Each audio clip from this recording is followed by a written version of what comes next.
Hello everyone, welcome back. आज के इस वीडियो में हम सॉल्व करने वाले हैं प्रश्नावली एग्जाम 1 के प्रश्न 2 को और 3 को। डियर स्टूडेंट, प्रीवियस वीडियो में मैंने आपको फर्स्ट क्वेश्चन के सारे पार्ट्स को करने के लिए बोला था और आप लोगों ने उन सारे पार्ट्स को जरूर कर लिया होगा। मेजॉरिटी ऑफ स्टूडेंट्स ने मुझे कमेंट सेक्शन में बताया कि सर मैंने अपना टास्क कंप्लीट कर लिया। ठीक है, जो लोग नहीं किए होंगे उन क्वेश्चन को कर लेंगे। अगर कोई डाउट होगा तो कमेंट करके मुझे बताएंगे कि सर मुझे इस क्वेश्चन में डाउट है, नेक्स्ट वीडियो में मैं उसको आपको जरूर प्रोवाइड करा दूंगा। तो देखते क्वेश्चन नंबर सेकंड स्टूडेंट्स, हमारा क्या है। क्वेश्चन बहुत ही इंपॉर्टेंट है और इस तरह के क्वेश्चन आपके एग्जाम में पूछे जाने की संभावना बहुत रहती है। तो स्टूडेंट्स, सेकंड क्वेश्चन यहां बोल रहा है कि दर्शाइए कि कोई भी धनात्मक पूर्णांक, लेकिन कैसा, कोई भी धनात्मक विषम पूर्णांक 6q+1 या 6q+3 या 6q+5 के रूप का होता है, जहां q कोई क्या है, पूर्णांक है। कह रहे हैं कोई भी पूर्णांक विषम। और विषम पूर्णांक किसे कहते हैं स्टूडेंट्स? ऐसा पूर्णांक जो 2 से कट जाएगा वो सम होगा, जो 2 से नहीं कटेगा वो क्या होगा स्टूडेंट्स, विषम होगा। देखिए किस तरीके से इसको हम लोग करेंगे। कहेंगे माना, ध्यान देना, माना a कोई क्या है, धन पूर्णांक है।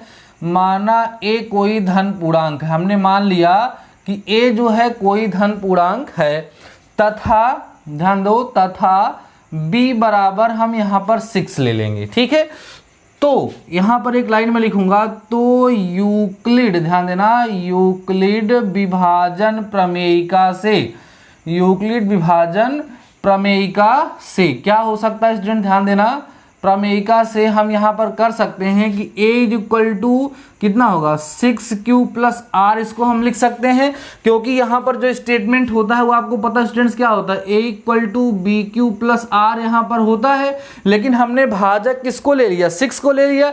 जब भाजक हमने 6 को ले लिया तो a = 6q+r के फॉर्म में हमने इसको लिख दिया। सही है। अब यहां पर देखिएगा, हियर यहां पर r की वैल्यू क्या क्या हो सकती है, 0 होगी, 1 होगी, 2, 3, 4 और 5 तक हो सकती है। इसका मतलब यह है कि 0, 1, 2, 3, 4, 5 हम रखेंगे तो a माने हमने यहां पे लेट किया कोई भी पूर्णांक हो सकता है। तो प्रत्येक पूर्णांक को हम इस फॉर्म में लिख सकते हैं। किस किस फॉर्म में, देखिए समझिएगा स्टूडेंट्स। यहां हम लोग बोलेंगे, कहेंगे यदि r = 0, अगर r बराबर आप 0 ले लो तो क्या होगा स्टूडेंट्स, तो a बराबर आपको मिलेगा 6q, क्योंकि r का मान क्या हो गया, 0 हो गया। सेकेंड कंडीशन में आप बोलोगे यदि r = 1, अगर r = आपने 1 ले लिया तो a = आपको स्टूडेंट्स कितना मिलेगा, 6q+1 मिलेगा। ध्यान समझिएगा, ठीक है, इतनी बात समझ में आई। फिर आप क्या करोगे, r की वैल्यू यदि r = 2 ले लोगे तो a स्टूडेंट्स यहां पर आपको मिलेगा 6q+2। ठीक है, उसके बाद फिर क्या किया आपने, अगली बार यदि आप कहोगे r = 3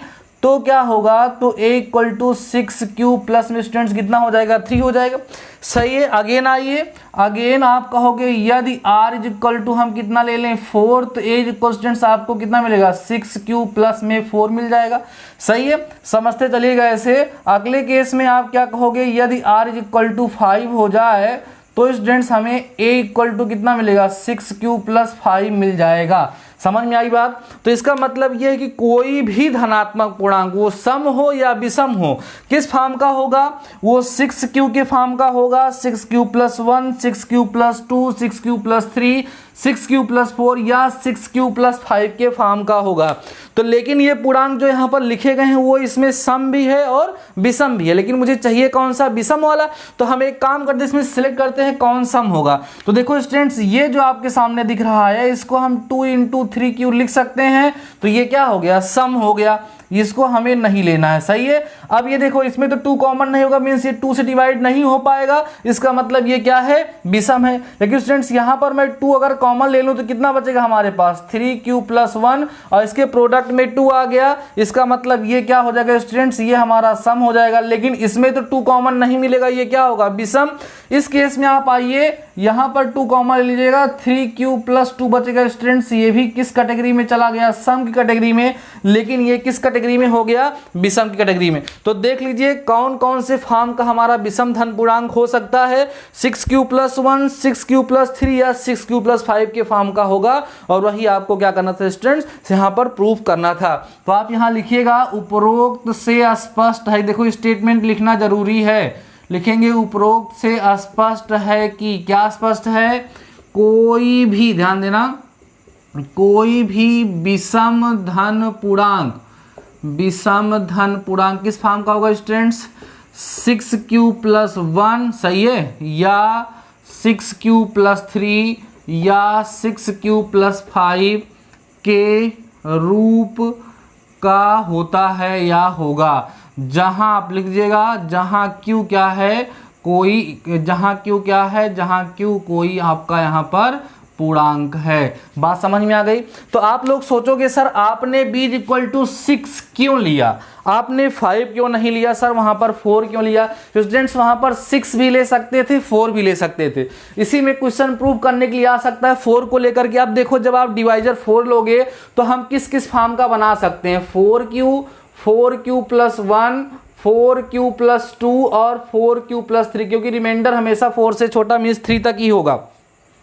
अब नेक्स्ट क्वेश्चन इसी बेसिस पे बनाया जा सकता है कि सिद्ध कीजिए कि कोई भी विषम धन पूर्णांक 4q+1 या 4q+3 के फॉर्म का होता है। तो कैसे बनाएंगे इसको, कैसे सॉल्व करेंगे? सिंपल सा कहेंगे माना a कोई धन पूर्णांक है तथा b = जहां 6 लिए थे वहां 4 ले लोगे। 4 लेने के बाद तब r = 0 1 2 3 पुट करोगे 3 तक, और उसके बाद लिखोगे कौन कौन सा 4q, 4q+1, 4q+2, 4q+3, और इन दोनों को आप हटा दोगे क्योंकि ये 2 से डिवाइड हो जाएगा, ये 2 से, ये दोनों सम हो जाएंगे तो बचा हुआ क्या हो जाएगा? विषम हो जाएगा। ऐसे बहुत सारे क्वेश्चंस वहां पर बनाए जा सकते हैं। अगर हम 2 से लेके बात करें स्टूडेंट्स तो क्या क्या हो सकता है? 2q हो सकता है या क्या बनेगा 2q+1। तो यहां पर एक बहुत ही इंटरेस्टिंग बात सीखने को मिलती है कि कोई भी समधन पूर्णांक हमेशा किस फॉर्म का होगा? 2q के फॉर्म का होगा, और कोई भी विषम धन पूर्णांक जो होगा वो 2q+1 के फॉर्म का होता है। तो आगे चल के आप लोग देखेंगे स्टूडेंट्स, जब कभी भी आपको एक सम संख्या माननी होती है तो उसको हम लोग हमेशा 2n लेट करते हैं या 2x लेट करते हैं, लेकिन अगर हमें कभी भी एक विषम धन पूर्णांक मानना होता है तो वहां पर हम 2n+1 या वहां पर हम 2x+1 इस तरीके से करके लेट कर सकते हैं। क्यों? क्योंकि कोई भी समधन पूर्णांक होगा तो 2n के फॉर्म का होगा, और विषम वाला होगा तो 2n+1 के फॉर्म का होगा। तो इस क्वेश्चन का वास्तविक मतलब आप समझ चुके होंगे, और इस क्वेश्चन के बेसिस से बहुत सारे क्वेश्चन बनाए जा सकते हैं। जैसे अगर वहां पर डिवाइजर 8 लेगा तो 8q+1 इस तरीके से 8q+7 तक जाएगा, उसमें से सम और विषम को भी आप लोग सिलेक्ट करके क्वेश्चन बना सकते हैं। बात समझ में आ गई होगी। सिंपल सा कॉन्सेप्ट वहां पर यूक्लिड डिवीजन लेमा का लगा हुआ है, तो सारे कॉन्सेप्ट इसके आप लोग समझ गए होंगे। इस क्वेश्चन को आप लोग अपनी नोट्स में नोट करिए स्टूडेंट्स, और जो सेकंड क्वेश्चन हमने यहाँ पर बताए सेकंड क्वेश्चन को भी अपनी तरफ से इसको नोट करके इसको आप लोग सॉल्व करिएगा। अब हम लोग देखते हैं next question. Student question number 3। Question number 3 क्या है स्टूडेंट? बहुत ही अच्छा क्वेश्चन है। यहाँ पे बोल रहा है किसी परेड में 616 सदस्यों वाली एक सेना की टुकड़ी को 32 सदस्यों वाली एक आर्मी बैंड के पीछे मार्च करना है। दोनों समूहों को समान संख्या वाले स्तंभों में मार्च करना है। उन स्तंभों की अधिकतम संख्या क्या है जिनमें वे मार्च कर सकते हैं? देखो मैं अभी यहाँ पर बहुत ही कम समय में इसको बहुत ही ट्रिकी तरीके से सॉल्व करने का तरीका आपको बता रहा हूं, बाकी इसको ज्यादा एक्सप्लेन नहीं करना चाहते। अभी सिंपली आपको ऐसे बताते हैं कि सबसे सिंपल मेथड क्या है, बिना ज्यादा दिमाग खर्च किए कैसे इसको हम सॉल्व कर सकते हैं।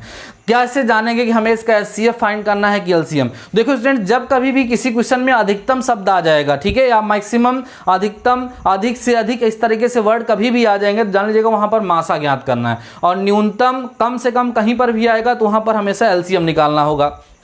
तो यहां पर हमें इन दोनों संख्याओं का मासा ज्ञात करना होगा, तो हमें स्तंभों की संख्या ज्ञात हो जाएगी। तो यहां पर लिख दीजिएगा आप, सिंपल सा हम लिखेंगे अधिकतम, ध्यान देना बच्चों, अधिकतम स्तंभों की संख्या के लिए, स्तंभों की संख्या के लिए हम क्या करेंगे, हम 32 तथा 200 नहीं 600 तथा 616 का मासा ज्ञात करेंगे। हमें क्या ज्ञात करना है? मासा ज्ञात करना है। तो मासा कैसे ज्ञात करेंगे? यूक्लिड विभाजन प्रमेयिका से हम लोग क्या करेंगे, इसका मासा ज्ञात कर लेंगे। तो कैसे ज्ञात करेंगे स्टूडेंट, देखिए आराम, सिंपल सा, यहाँ पर आप लिखेंगे 616, 32 किसको भाग दोगे, एक ही बार जाएगा, एक बार ले जाके यहाँ पे 32 लिखोगे स्टूडेंट्स, यहाँ 11 में से 2 जाएगा, कितना बचेगा 9, और यहाँ बचेगा 5 में से 3 गया, कितना बचा 2, सही है। यहाँ पे कितना बचा 6।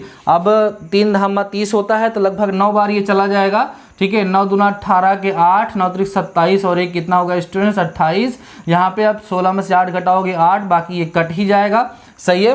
तो यहाँ पर पूरा का पूरा कैंसिल हो गया, बचा कितना हमारे पास 8 बचा। ठीक है, अब इस 8 से आप किसको डिवाइड कर दोगे 32 से। ठीक है, 8 चौके 32, ये हो गया कैंसिल। तो लास्ट में डिवाइजर कौन बना 8, तो यहाँ पर इनका मासा कितना आएगा 8। अब इक्विलिब्रियम प्रमेयिका से किससे आप लगाओगे, इसको ध्यान दीजिएगा। यहाँ पे आप बोल दोगे ना, चूंकि 616 बड़ा है 32 से, तो 616 को बराबर आप लिखो कितना 32 गुणे कितना बार गया 19, और बचा कितना था स्टूडेंट्स 8। ठीक है, उसके बाद आप ये तो फर्स्ट स्टेप हो जाएगा। सेकेंड स्टेप में आप क्या करोगे, यहाँ पर देखो यहाँ पर शेषफल 0 नहीं आया है, तो लिखेंगे 32 बड़ा है किससे 8 से, तो 32 बराबर हम कितना लिखेंगे 8 गुणे 4 धन 0। देखो यहाँ शेषफल 0 आ गया, तो ये था क्या हमारा भाजक, और उस केस में जो भाजक होता है वही क्या हो जाता है मासा हो जाता है। तो मासा किसका निकाला आपने 616 का, और 32 का स्टूडेंट्स कितना आया है 8, यहाँ पर आप लोगों को मिल गया है। सही है, अतः अधिकतम स्तंभों की संख्या जो होगी वो कितनी होगी 8 होगी। यहाँ लिख देंगे अतः अधिकतम स्तंभों की संख्या, ध्यान देना बच्चों, स्तंभों की संख्या आप लिखेंगे तो कितना आ जाएगा स्टूडेंट्स 8 आ जाएगा, ये आपका आंसर हो जाएगा। तो इस वीडियो में मैंने आप लोगों को क्वेश्चन नंबर 2 और 3 कराया है, जो काफ़ी अच्छे क्वेश्चन थे। इन देखो जो क्वेश्चंस यहाँ पर हम करा रहे हैं उसके बेसिस पे एक क्वेश्चन जैसे उसमें हमने दिया उसको आप लोगों को सॉल्व करना है। उसके साथ साथ आपको टास्क में करना क्या है, इन क्वेश्चंस को एक बार वीडियोज में देखने के बाद दोबारा आप लोगों को खुद से उसको सॉल्व करने का प्रयास करना है और चेक करना है कि आप कर पा रहे हैं कि नहीं कर पा रहे हैं। देन आप लोगों को उसे फेयर में नोट कर लेना है, ठीक है ना। उसके बाद नेक्स्ट वीडियो में यहाँ पर 2 क्वेश्चन और बच रहे हैं, क्वेश्चन नंबर 4 और 5 उसको हम लोग सॉल्व करेंगे। फिर हम एक्सरसाइज 1.2 के इंट्रोडक्शन के बारे में डिस्कस करेंगे। अभी स्लोली धीरे धीरे हम लोग अपने सिलेबस की तरफ बढ़ रहे हैं, डिस्कस कर रहे हैं। तो ठीक है, बढ़िया से पढ़ते रहिए, शानदार रहिए, घर पे रहिए। मिलते हैं नेक्स्ट वीडियो के साथ, तब तक अपना ख्याल रखिएगा।